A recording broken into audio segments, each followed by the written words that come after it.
Wow, look at your lovely neck gaiter. Abby. Abby was chewing on this neck gaiter, so Nick put it around her neck. Hello YouTube, welcome back to my channel. Today is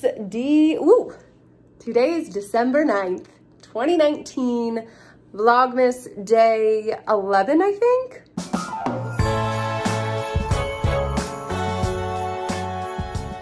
For those of you who are new here, my name is Allie. I'm a hunter, an angler, a public lands advocate, and lover of all things outdoors.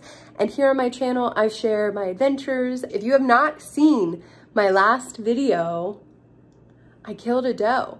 So I officially have some meat, finally. I have been feeling very anxious because we're almost halfway through December and our freezer has been practically empty for a couple of months. We're really getting down to the wire with being able to hunt for the year. So we have a doe and today I'm processing her. So that's going to be a lot of what today's vlog is. I will probably be working for the next 4 hours butchering this deer by myself, and you'll get to see that. So let me show you my station. So I have plastic wrap and freezer paper, some Scotch tape, and a Sharpie. That is for the packaging. I have a nice sharp knife and some extra blades for it. I have a big bone saw if I need help cutting the legs, which I may or may not. And then I have this, this is just like a contractor bag that I cut in half to protect the table, a nice big cutting board, then a little trash bag, some paper towels, and then I will probably prop my camera up here. So this will be my little processing station. So I would keep this deer hanging and dry aging if the temperatures were right. But unfortunately, not only has it been pouring down rain today and moisture is not good for dry aging, but also the high today is 47. So it'll hit 47 in a couple of hours. It's already starting to creep up to a temperature that I don't feel comfortable just having the deer out there. So I don't have a choice. I have to cut it up, which is fine. The meat will still be fantastic. Not only is it a doe, but it's a young doe. So typically the younger the animal, the better it tastes, and females tend to taste better than males. That's not like a foolproof thing, but if we're speaking in general terms, that's usually how it is. So with all of that said, this meat has been cleaned properly. It's been kept cool the entire time, and it should be really, really good. That's one of the places that you can sort of go wrong. Like if you kill something and the meat isn't cooled down quickly, that's when you can have some problems with it tasting funny, smelling funky. So temperature control is everything, and just being clean with your processing. Anyways, enough blabbering. Girls.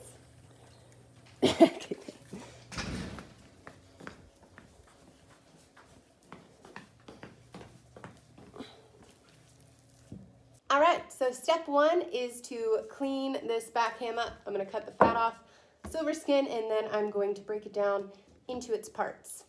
Right here.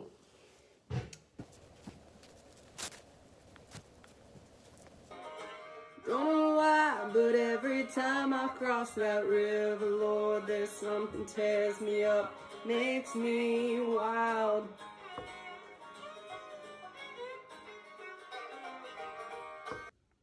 All right, so we have bottom round, eye of round, top round, sirloin tip, some bones for bone broth, and then a grind pile. And that is all from one hindquarter. And it's not completely clean. I still have a little bit of trimming and stuff to do, but this is essentially what it looks like. So now I wrap the meat in plastic wrap. So these are going to be roasts. And then I take some freezer paper and I just wrap this guy up real good, like so. And then right. Allie's Dough 2019 Top Round Roast. Delish. And then this will go right into the freezer. And the process continues for another 5 hours.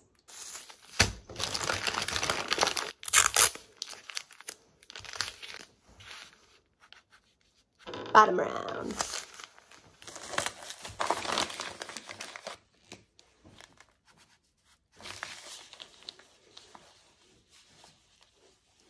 For this grind meat, I'm gonna clean it up a little bit, like get rid of big chunks of fat, and then just cube it up and throw it all in a bag together. So I just clean the back straps up, and then I cut them into smaller sections so that when I actually go to cook them, I can cut this into maybe 3 steaks to actually cook.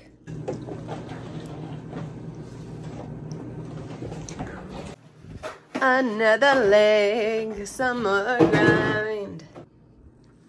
Woohoo, it continues. So I just cut up all of these little pieces into jerky.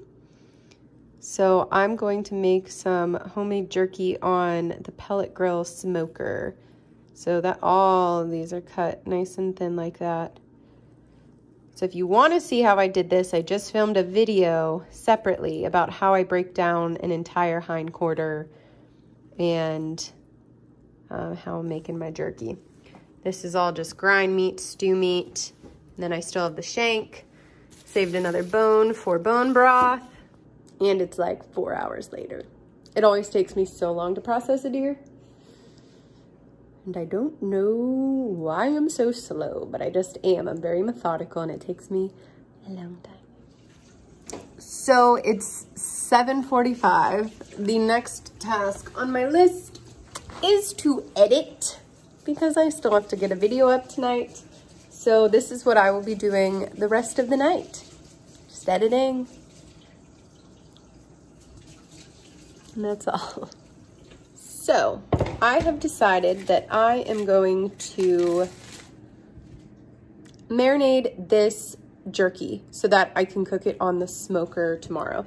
It can marinate overnight and it should be delicious. Full disclaimer, I haven't cleaned my smoker yet, and it's been almost a week, maybe a week. I just haven't used it. Okay, so take a look at this goodness. Here are all of the little jerky strips. Nick corrected my English. He said that you marinate the meat in a marinade. Is that right? Promise I'm not stupid. I just sound stupid sometimes.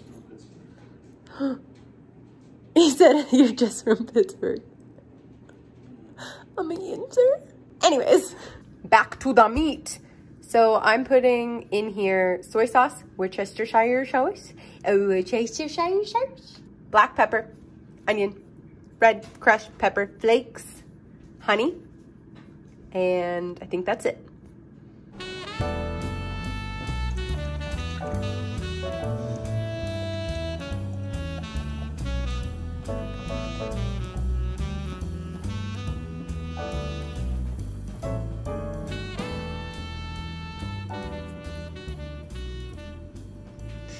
I need a bigger bowl. Voila. Now the marinade will marinate overnight, and we shall cook her tomorrow. So you know how I butchered the deer on the front porch? Abby, come here. Abby, come. Abby's literally scared of the smell. That's it, good girl. Come on. You're okay. Come on. That's it. Come on. Abby, come. You can do it. Come on. So it's dumping rain outside, but according to the weather, the rain is going to stop sometime between 6 a.m. and 7 a.m. tomorrow morning. And sunrise is at 7:30.